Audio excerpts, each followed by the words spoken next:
Julia Barreto isiniwalat ang nakakadiring panliligaw sa kanya noon ni Daniel Padilla. Alamin natin.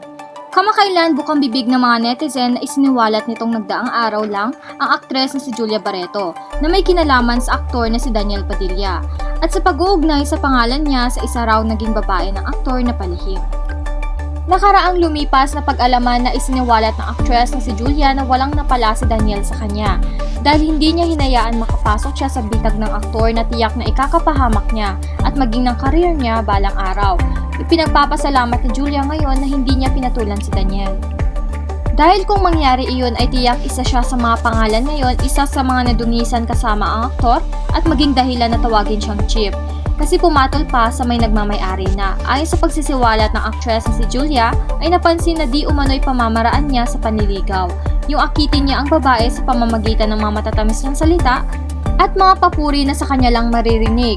At kapag daw alam ng aktor na hinahanap na ang atensyon niya dahil daw masarap siyang kausap, at doon na rin daw siya umano mag-uumpisang magparamdam ng kanyang nararamdaman.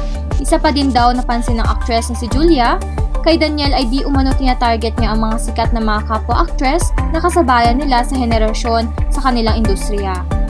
Matapos mapag-alaman na nakikipag-close din ito sa isang actress na si Liza Soberano. At isa pang nakakaaliw dito ay nung panahon na nagpaparamdam si Daniel sa kanya ay yung panahon na kasikatan pa nila ng tambalan ng ex-boyfriend niya na si Joshua Garcia. Bagay na nakumpirma nga ang hanap ng ex-boyfriend ni Catherine ay pawang mga sikat din. Isa sa mga naling si Julia Barreto at iba pang actress na sina Andrea Brillantes, Jillian Vicencio, Liza Soberano, nasangkot din ang ibang pangalan sa showbiz na tulad nila Barbie Imperial, Kay Abad, Jasmine Curtis at ilan pang non-showbiz na babae ayon sa mga netizen. May mga ilang nagsalita at ilan naman na hindi pa nagpapahayag sa nangyaring hiwalayan nila Catherine at Daniel. Sa ngayon ay sila pa rin ng aktor na si Gerald Anderson at nagiging matatag ang kanilang relasyon kahit na sabay-sabay na hiwalayan ang mga kapwa nila artista sa industriya. Narito ang pahayag ng mga netizens sa isyong ito. Julia, stop talking negative about Daniel. It is bait to stay positive remarks because you are pulling down Daniel. Kaya naman pala unfollow ni Kat, may dahilan pala tapos magagalit mga basher. Hindi magagawa ni Daniel iyan dahil kabarkada sila ni Joshua. Nagparamdam lang naman.